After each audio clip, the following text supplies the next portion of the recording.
کوئی مہینہ خاص کر سفر کا مہینہ منحوس نہیں ہے اور ایک کی بیماری دوسرے کو نہیں لگتی ہے. یہ جو غلط عقیدہ، غلط رواج، غلط رسوم ہمارے ذہن و دماغ میں بیٹھ گئے ہیں، اس کا ازالہ اور اس کو ختم کرنے کے سلسلے میں گفتگو کرنے سے پہلے میں آپ کو ایک بھولے ہوئے بات کی طرف، ایک حضور کے پیغام کی طرف لے کر چلتا ہوں. اس کے بعد ان چیزوں کی وضاحت کروں گا. میرے دوستو، دونوں جہاں کے سرور، کعبہ کے جھومر جناب محمد رسول اللہ صلی اللہ علیہ وسلم، میں زور سے بولوں صلی اللہ علیہ وسلم، حضور پر درود پڑھنا یہ حضور سے محبت ہی کی نشانی صرف نہیں ہے، بلکہ درود پڑھنے پر بے اجر و ثواب، بے حساب اجر و ثواب پانے کا ایک نسخہ بھی ہے. ایک مرتبہ پڑھیں گے 40 فائدے ہمیں حاصل ہوں گے. میرے دوستو، جب بھی نبی کا نام ہے صلی اللہ علیہ وسلم کہیں نا،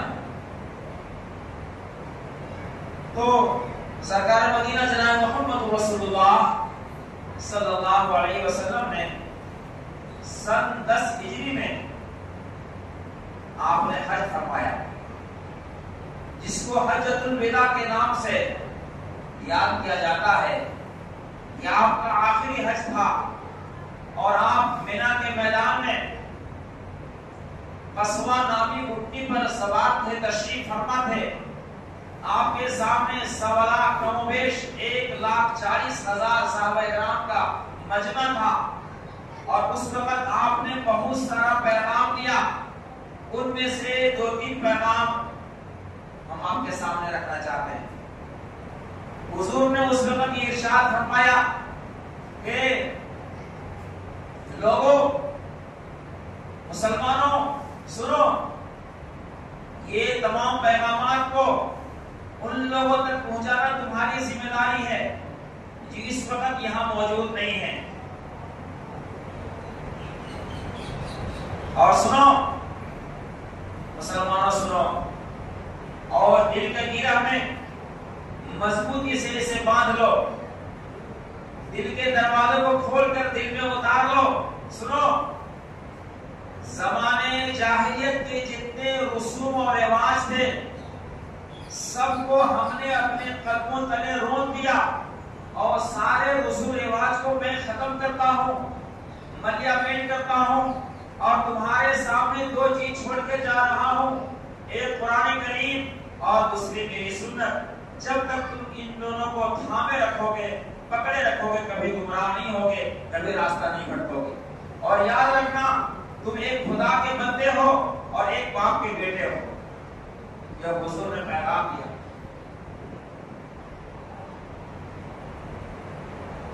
میرے دوستو،